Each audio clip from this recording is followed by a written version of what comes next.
Hi, we are Group 3 and we are going to explain about case study 2. May is a 40 years old single businesswoman which been diagnosed to have a hypercholesterolemia.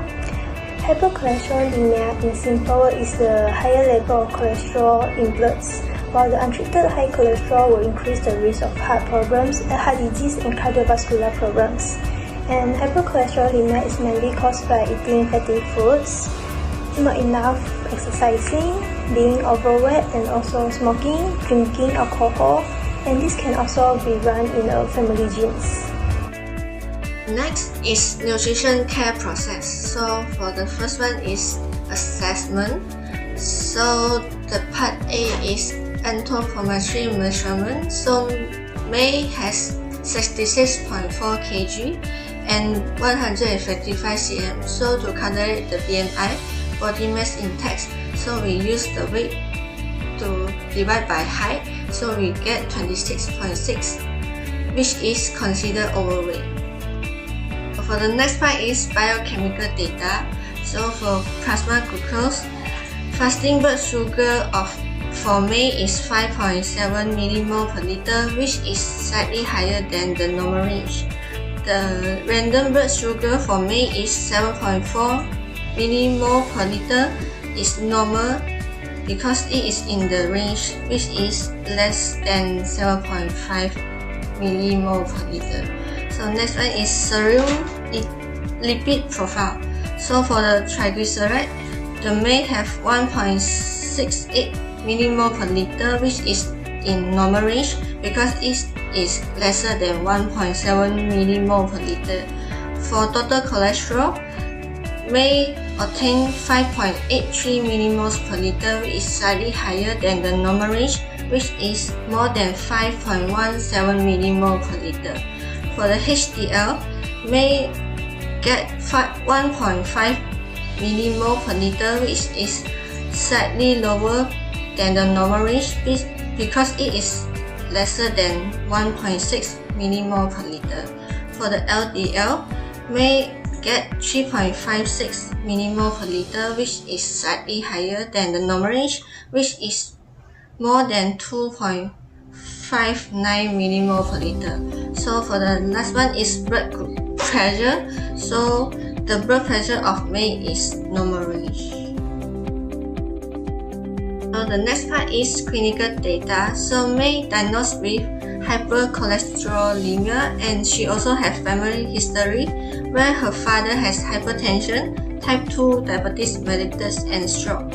And the last one is dietary data. She drinks red wine 1 per 3 cup 3 to 4 times per week. She also do yoga 2 times per week, 40 minutes per section. She also mostly eating out and have irregular meals. So this is her meal pattern based on the 24-hour diet recall, and we need to calculate her calorie intake. So we use quick method to calculate. So since May has do yoga twice a week with 40 minutes per section, so May is considered as moderate active. So the daily calories should required by May is 1,660 calories. So but based on the May's meal pattern, the total calorie that obtained by May is 1,902 calories per day, and this is more than the daily energy requirement. Okay, now I would like to talk about diagnosis for May.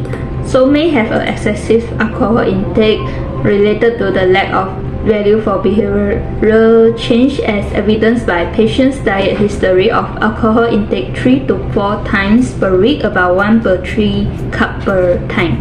So next is about her May have a excessive fat intake related to food and nutrition related knowledge deficit as evidenced by patient historical diagnosed hypercholesterolemia and slightly high in cholesterol and LDL level.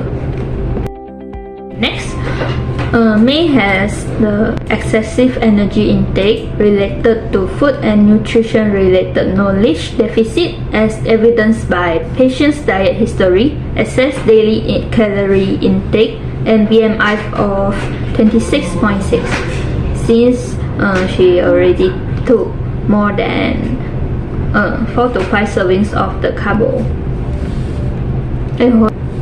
Okay, then May has overweight related to excess energy intake as evidenced by patient's diet history, BMI of 26.6, and overconsumption of calorie density food. Lastly, May has inadequate fiber intake related to lack of access to fiber containing foods as evidenced by patient diet history.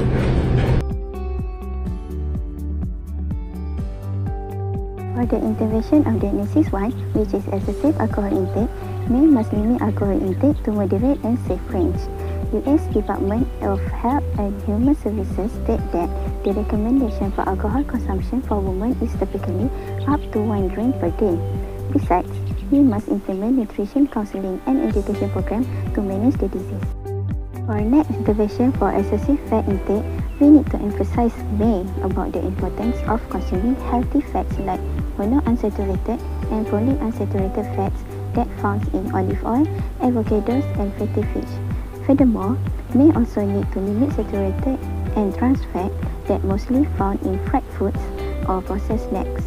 Next, May will receive nutrition education by reduce saturated and trans fat to 5 to 6% and replace them with unsaturated fats. For excessive energy intake, May family history on cardiovascular health can be educated to increase awareness and alter her diet habits. Besides, May should be educated about the significance of heart-healthy diet that includes proper portion control and a balanced diet. May also should be advised on meal planning that focus on regular or balanced meals like Mediterranean, DASH or plant-based diet that can help and protect her cardio health. For our intervention, we must acknowledge and support May's current exercise routine, which is yoga 2 times per week and 40 minutes per session. Next, we can recommend incorporating aerobic exercises like brisk walk or jogging for at least 150 minutes per week. In addition, men should consume nutrient-dense foods and increase vegetables and fruits intakes. The last intervention of inadequate fiber intake, May is advised to increase her intake of whole grains, fruits, vegetables, legumes, and nuts to enhance her dietary fiber intake. Then, May need to set a target for at least 25 grams of fiber per day that is recommended for women by USCF Health. Lastly, we need to encourage May on education of the benefits of dietary fiber intake can enhance digestive health, aid in weight management, and decrease the risk of chronic disease, including cardiovascular disease. The last one is monitoring and evaluation. First, schedule regular follow-up appointment to track progress with May. Next, regularly assess May's weight, lipid profile, blood pressure, and glucose level.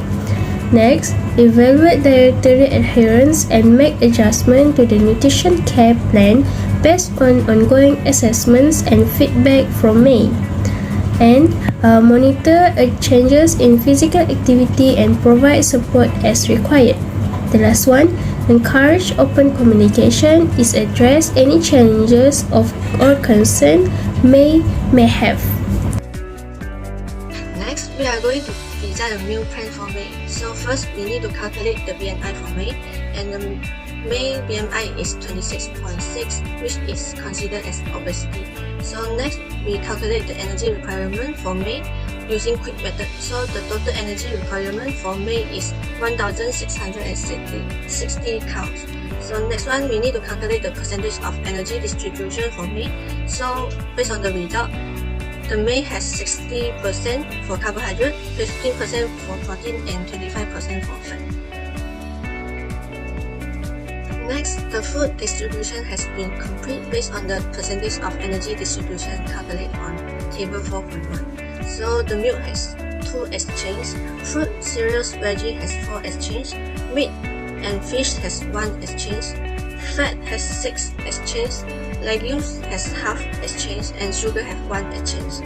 So next, based on the food distribution, we has distribute the exchange in a meal planning. So the next one is we will plan 1 day menu based on the food distribution, and this is the menu that we have planned for May. For the breakfast, 1 glass of low-fat milk, 2 slices of wholemeal bread, 1 cup chopped lettuce, and 1 tablespoon reduced fat margarine. For morning tea, 8 small grapes and 3/4 glass unsweetened soybean milk. Next one is lunch, 1 sliced guava, 1 cup brown rice, 1 cup beans, 1 medium steamed chicken thigh, and 2 teaspoons olive oil. Next one is afternoon snack, so 8 small grapes, 2 pieces dosai, half cup onion, and 1 teaspoon olive oil.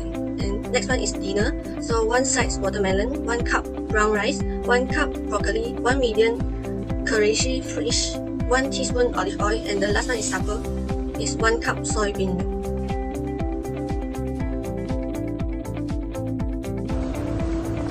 In conclusion, May should change her lifestyle habits, including a dietary modification, exercise routines, and other behavioral modifications.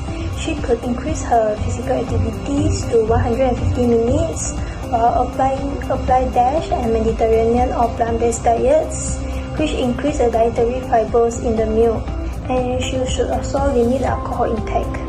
A regular follow-up appointment would also helpful in helping May to make adjustments during the treatments.